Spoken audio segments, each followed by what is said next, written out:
ये मुर्गियाँ sad song सुनती है तो एक मुर्गी एक अंडा देती है। हमारे यहाँ ऐसा ही होता है। तभी बतख सैड सॉन्ग को बदलकर आइटम सॉन्ग लगा देता है। फिर तो मुर्गियाँ डांस करते हुए भर भर के अंडा देती है। इधर मुर्गियों का पति मुर्गा नाश्ता कर रहा था और साला बतख सभी अंडे को फटाफट उठा के बेचने का प्लानिंग कर रहा था। तभी मुर्गा वहाँ हाजिर हो जाता है। मैंने कुछ नहीं किया। मुर्गा अंदर घुसता और अपने सभी पत्नियों को वहाँ से भगा देता है और बतख को भी। अब देख तू। बतख स्टाइल मार के दरवाजा खोलता है। बाप रे।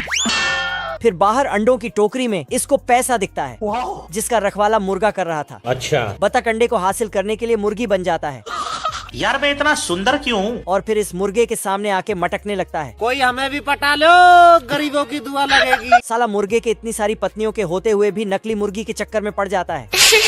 बाबू ये दो चूहे इस बीमार बिल्ले को खूब परेशान करता है। आज मैं मर गया भैया। एक रात की बात है, ये बिल्ला चूहों को पकड़ने दौड़ता है लेकिन खिड़की के ठंडी ठंडी हवा से बिल्ले का हालत खराब होकर बुखार आ जाता है।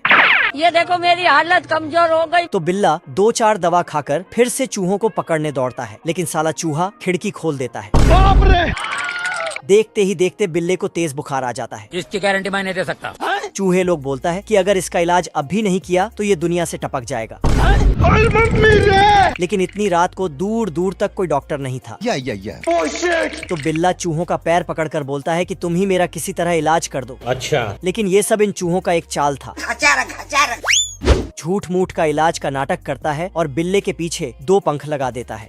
फिर साला बिल्ले के नकली कब्र में फूल चढ़ाता है। ये कैसे हो गया? तो बिल्ले को लगता है कि मैं तो दुनिया से टपक गया। खत्म हो गया भैया मैटर। इन मच्छरों का फाइटर जेट उड़ान भरता है और फिर चील की निगाहों से इंसानों को ढूंढने लगता है। साले चील की निगाह मेरी। तभी एक इंसान दिखता है। अच्छा। इन फूलों के अंदर खतरनाक मच्छर छिपे हैं जो पूरे 4 साल तक कड़ी ट्रेनिंग करके इस आदमी का खून चूसने आया है। लेकिन ये आदमी पहले से ही चौकन्ना है। तभी साला फूलों को फेंकता है और उठा के पटकूंगा। इस पानी के जहाज से दर्जन भर मच्छर बाहर आता है और आदमी पे हमला कर देता है। एक एक करके जाली पर चढ़ता है और जाली को काटने चालू करता है। तभी ऊपर से मच्छरों का वायु सेना आदमी पे हमला कर देता है।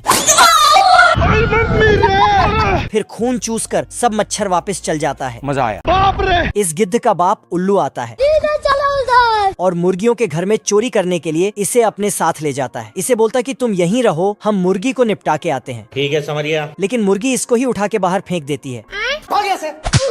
बाप रे। सबका बदला लेकर तरफ। फिर एक हथौड़ा देके बोलता, जैसे ही मुर्गी बाहर आएगा इससे मुर्गी को मारना। रस्सी जल गई पर बल नहीं गया। तभी मुर्गी को लेके बाहर निकलता है। अरे कोई बचा लो रे। लेकिन ये साला अपने ही बाप को धो डालता है। किधर है? सॉरी। फिर से समझा के अंदर जाता है। तो टेंशन मत ले। पर इस बार मुर्गा बाहर आता है और ये साला उसको ही हथौड़ा पकड़ा देता है। अरे नहीं। क्या बोलूं मैं इस पे? फिर उल्लू ने एक बॉम्ब लिया और मुर्गी के घर में डालकर फरार हो गया। लेकिन मुर्गी बॉम्ब को बाहर फेंक देती है। पर ये साला इसको अपने बाप का सामान समझकर वापस उल्लू को देने चला जाता है। उल्लू बॉम्ब से बचकर एक डिब्बे में छिपता है लेकिन ये वहाँ भी पहुँच जाता है। गिद्ध बॉम्ब को ले जाकर अपने माँ को दे देती है। तो इन दोनों उल्लू को घर के बाहर एक बड़ा सा अंडा मिलता है। तो मादा उल्लू उसे अपना अंडा समझकर रख लेती है। फिर बच्चे के लिए कपड़े भी बुनने लगती है। अच्छा। तभी अचानक अंडा टूटने लगता है और तुरंत टूट जाता है। फिर उसमें से एक गिद्ध का बच्चा बाहर निकलता है। उल्लू उस पे एक थप्पड़ लगाने ही वाला था। तभी मादा उल्लू आके इसको समझाती है कि अगर हम इसको पालेंगे तो ये हमारे लिए भर भर कर खाना लाएगा। समझाते समझाते चाय पीने निकल जाती है। तभी साला गिद्ध का बच्चा 5G की स्पीड की तरह अचानक बड़ा हो जाता है। खाने को दे रहे। बेकार है भैया। उल्लू चाय नाश्ता करके वापस गिद्ध के पास आता है और उसको बोलता है, मंजिल को भुलाकर जिया तो क्या जिया। लेकिन ये नाटक करने लगता है। तभी इसका बाप इसको फिर इसको इस तरह उड़ने को बोलता है। घर। लेकिन ये साला नालायक बच्चा चुल्लू भर घोंसले में मुंडी छिपा लेता है। तो इसका बाप उल्लू पेड़ का डाली ही काट देता है। बाप रे। बड़ा शैतान थूक लगाकर घास से बीड़ी बनाता है और भट्टी से आग जलाकर बीड़ी पीने लगता है। बड़े शैतान की खबर पूरे शहर में फैल जाती है।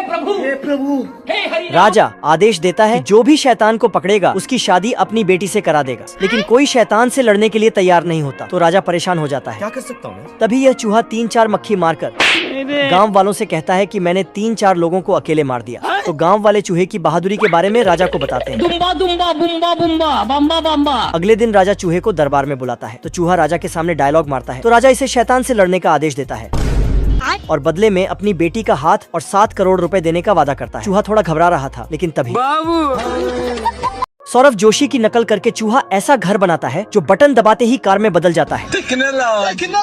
रास्ते में चूहा झरने से पानी लेता है, खेतों से मकई चुराता है। तेल का ऑमलेट बनाऊंगा। यह कुत्ता तो बैल को घास का लालच देता है, आजा जिसका फायदा उठाकर यह चूहा तुरंत बैल का दूध निकाल लेता है और आवाज लगाता है। लेकिन इधर अंडा प्रसाद अभी सो रहे थे। तभी चूहा एक बटन दबाता है तो सोने वाला कमरा बाथरूम बन जाता है और अंडा प्रसाद नहाने लगते हैं। चूहा फिर एक बटन दबाता है। ये क्या तमाशा लगा रखा है तूने? और अंडा प्रसाद के लिए खाना लाता है। ये कुत्ता तो गाड़ी को ऑटोमेटिक मोड पर छोड़कर खाना खाने आ जाता है, लेकिन गाड़ी पहाड़ से नीचे गिरने वाली थी। तो कुत्ता जाकर गाड़ी को कंट्रोल करने लगता है, लेकिन गाड़ी का आधा पार्ट अलग हो जाता है और आगे से ट्रेन भी आ रही थी। लेकिन ये साले फिर बच जाते हैं और गाड़ी आकर वापस से जुड़ जाती है। ये एडवांस मच्छर अपना डंक का धार बढ़ाता है, फिर फ्लाई पेपर के ऊपर से उड़ता है। तो कोई 4-5 जूता पहन के फ्लाई पेपर पार करता है। मेरा नाम है इबू हटेला। क्योंकि ये मच्छर लोग इंसानों का खून चूसने के लिए कड़ी ट्रेनिंग कर रहे हैं। खतरनाक धुएं से बचकर निकलता है। इन सब का ट्रेनिंग ये कैप्टन मच्छर कराता है। गाड़ी स्टार्ट कर। ये साला मच्छर हथौड़ा, थप्पड़ और न्यूज़पेपर के ट्रेनिंग से बच के निकल जाता है, लेकिन अचानक हथौड़ा से अरे मुझे चक्कर आने लगा। फिर तालियां से बचकर मच्छर लोग निकलता है आजा और फिर पलटा से भी पलट कर निकलता है।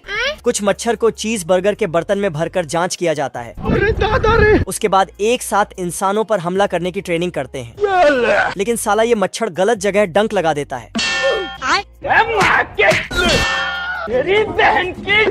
कर्नल एक मच्छर को बुलाकर उसे अपग्रेडेबल पंख लगाता है। लो भैया। फिर सब मच्छर असली इंसानों के पास जाने लगता है। दोस्तों, इन मच्छरों से बच के रहना। ठीक है।